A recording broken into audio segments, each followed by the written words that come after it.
Calicut university department union തെരഞ്ഞെടുപ്പ് റദ്ദാക്കി VC. Serial നമ്പറും റിട്ടേണിംഗ് ഓഫീസറുടെ ഒപ്പുമില്ലാതെ ബാലറ്റ് പേപ്പർ നൽകിയത് ചട്ടവിരുദ്ധമാണെന്ന് ചൂണ്ടിക്കാട്ടിയാണ് നടപടി. ഫലം പ്രഖ്യാപിച്ച ഡിപ്പാർട്ട്മെന്റ് യൂണിയനുകളുടെ പ്രവർത്തനം തൽക്കാലം നിർത്തിവെക്കാനും വിശദമായ അന്വേഷണത്തിനും വിസി ഡോക്ടർ പി രവീന്ദ്രൻ ഉത്തരവിട്ടു. അതേസമയം വിഷയത്തിൽ ഗവർണർ വിസിയെ നേരിട്ട് വിളിപ്പിച്ച് വിശദീകരണം തേടിയിരിക്കുകയാണ്. MS അനീഷ് കുമാറാണ് വാർത്തയുടെ വിശദാംശങ്ങളുമായി ചേരുന്നത്. അനീഷ്, തെരഞ്ഞെടുപ്പ് എന്തായാലും റദ്ദാക്കിയിരിക്കുന്നു. വിസിയുടെ ഉത്തരവിലുള്ള മറ്റു കാര്യങ്ങൾ എന്തൊക്കെയാണ്?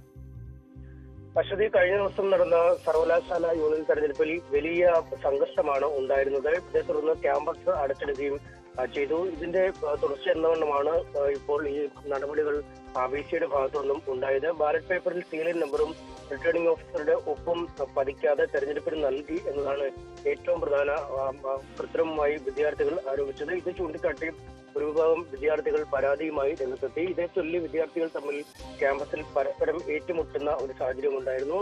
ഈ ഒരു പരാതിയെക്കുറിച്ച് ബന്ധപ്പെട്ടവരിൽ നിന്നും വിസി വിശദീകരണം തേടിയിരുന്നു. ബാലറ്റ് പേപ്പറുകൾ അച്ചടിക്കുന്ന യൂണിവേഴ്സിറ്റി പ്രസ് അധികൃതർ മുൻ വർഷങ്ങളിൽ ചെയ്ത പോലെ തന്നെ ബാലറ്റ് പേപ്പറിൽ സീരിയൽ നമ്പർ പതിച്ചിരുന്നെങ്കിലും വിദ്യാർത്ഥികൾക്ക് പിന്നീട് നൽകിയ ബാലറ്റ് പേപ്പറിലെ സീരിയൽ നമ്പർ നീക്കം ചെയ്യാനായി റിട്ടേണിംഗ് ഓഫീസർ ആവശ്യപ്പെട്ടതായി പ്രസ് അധികൃതർ വിസിക്ക് റിപ്പോർട്ട് നൽകി. ഈ മറ്റ് യൂണിവേഴ്സിറ്റിയിലെ 4 ഡിപ്പാർട്ട്മെന്റുകളിലും സമാനമായ രീതിയിൽ തന്നെ ഇത്തരത്തിൽ സീരിയൽ നമ്പറുകൾ ഇല്ലാത്ത ബാലറ്റ് പേപ്പറുകളാണ് നടന്നത്. ഇത്തരം ഒരു കണ്ടെത്തലിന്റെ അടിസ്ഥാനത്തിലാണ് തെരഞ്ഞെടുപ്പ് നടപടികൾ സുതാര്യമാക്കുന്നതിന്റെ ഭാഗമായി ഈ തെരഞ്ഞെടുപ്പ് റദ്ദാക്കുന്നു. ചട്ടവിരുദ്ധമായാണ് തെരഞ്ഞെടുപ്പ് നടന്നിരിക്കുന്നതെന്ന് കണ്ടെത്തി. അതുകൊണ്ട് ഈ തെരഞ്ഞെടുപ്പ് റദ്ദാക്കാൻ വിസി ഡോക്ടർ പി രവീന്ദ്രൻ ഉത്തരവിട്ടിരിക്കുന്നത്. ഈ ക്യാമ്പസ് അടച്ചിട്ട സമയത്ത് ഈ നടന്ന വോട്ടെണ്ണലും റദ്ദാക്കാൻ അദ്ദേഹം ഉത്തരവിട്ടിട്ടുണ്ട്. ഒപ്പം ഈ സർവകലാശാലയുടെ സാറ്റലൈറ്റ് ക്യാമ്പസുകളായ ITSR Chethalayam, John Mathai centre Thrissur, institute of engineering and technology അന്വേഷിച്ച റിപ്പോർട്ട് നൽകാനായി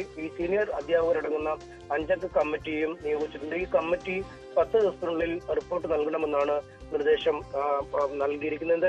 ഈ സംഘർഷങ്ങളുടെ പശ്ചാത്തലത്തിൽ ഗവർണർക്കടക്കം നിരവധി പരാതികൾ പോയിരുന്നു. ഇതിന്റെ അടിസ്ഥാനത്തിൽ ഗവർണർ ഈ ക്യാമ്പസ് അടച്ചിടാനുണ്ടായ സാഹചര്യം വിശദീകരിക്കുന്നതിനായി ഡോക്ടർ പി രവീന്ദ്രനെ വിളിച്ചിരുന്നു. ഇവർ ഇരുവരും ഇന്ന് തൃശ്ശൂരിൽ വെച്ച് കണ്ട് കൂടിക്കാഴ്ച നടത്തിയ കാര്യങ്ങൾ ചർച്ച ചെയ്തിരുന്നു. ഈ സാഹചര്യങ്ങൾ കൂടി വിശദീകരിച്ച ശേഷമാണ് ഇപ്പോൾ തെരഞ്ഞെടുപ്പ് റദ്ദാക്കിയുള്ള ഉത്തരവ് വിസി ഇറക്കിയിരിക്കുന്നത്. അശ്വതി.